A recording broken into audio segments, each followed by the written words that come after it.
আসসালামু আলাইকুম। আপনারা সবাই কেমন আছেন? আশা করি আপনারা সবাই ভালো আছেন। তো আপনাদের সবাইকে জানাই ঈদ মোবারক, ঈদ মোবারক, ঈদ মোবারক। তো এখানে দেখতে পাচ্ছেন আমাদের গরুটা এখন কোরবানি দেওয়া হবে। তো খাদিজার বাবা, আমার মামা শ্বশুর, আমার বড় ভাসুর আরও অনেকে মিলে এখানে চলে এসে গরুটা কোরবানি দিবে। তো এখানে দেখতে পাচ্ছেন গরুটার পা বেঁধে নিতেছে।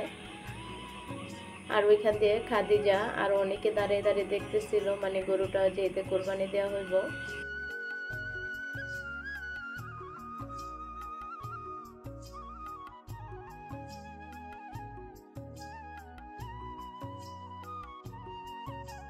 আর যেহেতু গরুটা কোরবানি দেওয়া হয়ে গেছে, তার কিছুক্ষণ পরে, আধা ঘন্টা পরে এরকম বৃষ্টি নামছে। তো মানে অনেক খারাপ লাগছে আজকের দিন বৃষ্টিটা আসাতে, কারণ যেহেতু আমরা নিচে বসছিলাম গরুর গোশ কাটার জন্য। তো কিছু করার নেই, আল্লাহ যা করে ভালোর জন্যই করে। তো আজকে বৃষ্টি হতে খারাপও হয়েছে, আবার ভালোও হয়েছে, কারণ রক্তগুলো একদম ধুয়ে এখান দিয়ে চলে যেতেছে। আর এই দিকটা দিয়ে সব আবার ডাবল করে দোতলায় নিয়ে যাওয়া লাগছে।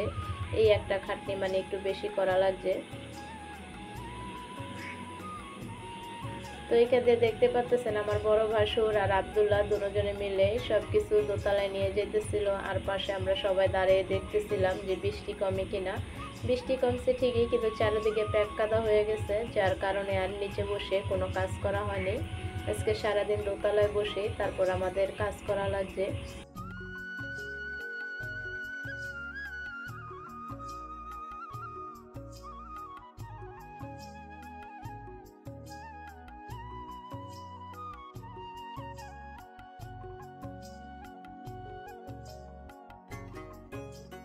তো এখানে দেখতে পাচ্ছেন দোতলায় বসে আমার বড় ভাসুর এখন কিভাবে গরুর গোশগুলো কাটতেছিল।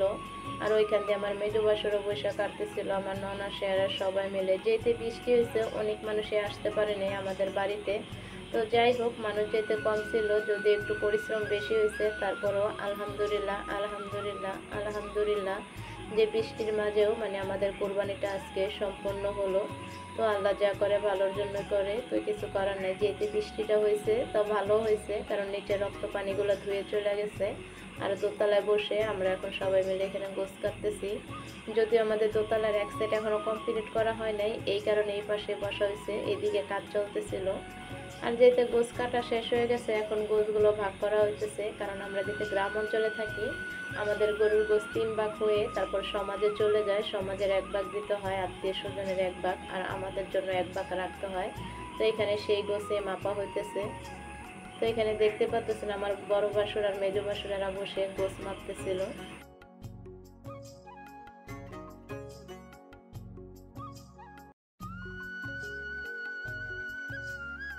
তো আমাদের আজকের এই কোরবানির ভিডিওটা আপনাদের কেমন লাগলো অবশ্যই আপনারা কমেন্টের মাধ্যমে জানাবেন। যে শত বৃষ্টির মাঝেও আলহামদুলিল্লাহ আমাদের কোরবানি সম্পন্ন হয়েছে। তো কেমন হলো আপনাদের মতামত অবশ্যই আপনারা কমেন্টের মাধ্যমে জানাবেন। আপনাদের যাদের অঞ্চলে বৃষ্টি হয়েছে অবশ্যই আপনারা কমেন্টের মাধ্যমে জানিয়ে যাবেন। জানা জানা যদি কোনো ভুল হয় অবশ্যই আপনারা ক্ষমার দৃষ্টিতে দেখবেন। আর আপনারা যে জায়গা থেকে আমার ভিডিও দেখবেন অবশ্যই কমেন্ট করবেন, আমি চেষ্টা করবো সাথে সাথে উত্তর দিয়ে দেওয়ার জন্য। আর এখন যেহেতু সব কিছু কাজ কমপ্লিট হয়ে গেছে, আর এখন খাওয়া দাওয়ার পালা। এখানে খিচুড়ি রান্না করা হয়েছে আর গরুর মাংস রান্না করা হয়েছে। তো আমি আবারও আপনাদের সবাইকে জানাইতেছি ঈদ মোবারক, ঈদ মোবারক, ঈদ মোবারক। তো আপনারা সবাই ভালো থাকবেন, সুস্থ থাকবেন। আল্লাহ হাফেজ।